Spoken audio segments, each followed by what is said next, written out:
I got 99 problems, but market research ain't one because I have Market Detective, and so do you. And that is a spectacular introduction to the second part of the IPTO model, that is problems. The second thing we want to know about our market is what problems do they have? And after identity, this is hands down the most important thing you can know in your market research. Because even if you don't know what people want or what obstacles they have, it doesn't matter as long as you know what's making them suffer right now. In fact, this knowledge alone can make for an irresistible sales hook. Do you hate your job? Does your new puppy keep ripping up your best shoes? Do you need new leads in your business in the next 7 days before you go bankrupt? Or even this simple one, which is from an advertising book, corns? You know, just leading with a problem can be spectacularly effective. Now, I doubt any of this is new to you. This is like the most basic of any training you will ever have seen on market research. But I just want to show you some of the questions that you can use and that I have used to define, what problems are. And please note, I'm not saying ask every one of these. It would be very tedious if you did.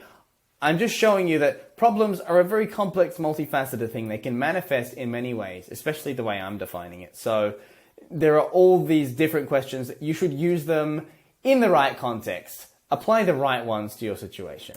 So, what's causing them to suffer every day? What does that suffering look like? Very important. I often ask this in surveys. I get people to talk about their problem and then I say, what does that look like? What situation or outcome do they desperately want to avoid? What's causing them physical or mental pain? Who are they angry at?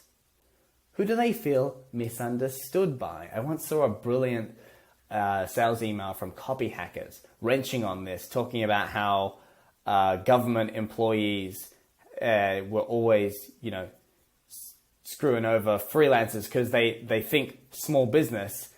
They hear small business and they think flower shop. And that was a brilliant line. It was like targeting that pain that freelancers have, like, yes, everything, all these small business relief measures and so on, they're for people who are like in shops. They never take into account freelancers. They feel misunderstood. So that was brilliant. What annoys them all the time? So that falls under the scope of problems. If there's something that annoys your market all the time, take note of it. What keeps them up at night, sweating bullets? And phrasing the question that way can help you to focus on some really strong pains, What situation do they want to escape from? What is making their life a living hell right now and why? And you can see there's a bit of overlap between these questions, right? Which is why I'm saying don't just, you don't just go up to someone and ask all these questions. They're just to help you frame what problems are. What do they feel guilty for? Maybe your product is selling something that's going to alleviate guilt in some way. What makes them seething mad every time they think of it?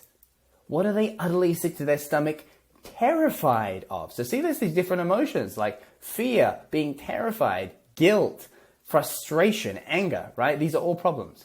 And how are these problems impacting their day-to-day life? As I touched upon before, that's the most important thing. Not just what are these things, but how does it manifest in their life? Like if they have chronic pain, what does that look like? Do they wake up and the first thing through their mind is just like this sense of despair that it's another 12 hours spent in this agony? Are they feeling guilty over doing something awful? And maybe you're offering counseling that's going to help them. But do they walk around with this guilt like a ball and chain hanging on their mind all the time? And, when they go out, even when they go out to eat with their family, they're like always feeling sad inside. You want to know how it actually impacts their day-to-day life. Now, you don't have to just use these questions. You can make your own, because as much as people flogging their copywriting courses tell you that they have a system for this stuff with the exact questions that they use, the truth is you need to learn to move beyond checklists and get a feel for this. And in most cases, when you do your research, you are not really going to get the chance to pull someone off the computer screen and grill them on your questions, right? So you need to learn to just spot these things. So feel free to use these questions that I've just given you if they help, or use your own. The exact wording doesn't really matter. In fact, even calling this whole section problems is quite arbitrary too. This covers things like pains or fears or failures. I know several other copywriting courses that break all these things out into their own things, right?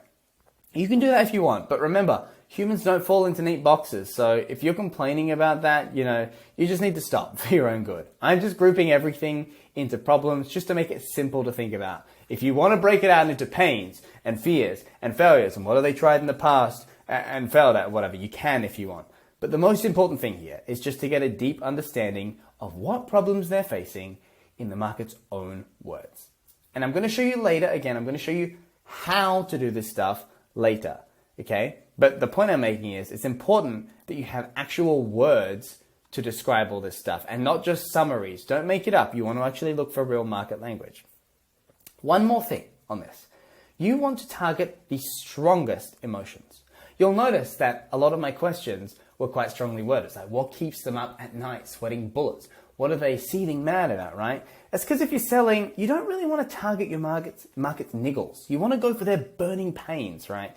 You really want to look for that biggest pain, that one biggest pain in your research if you can, because that's usually going to form the big idea of your sales pitch.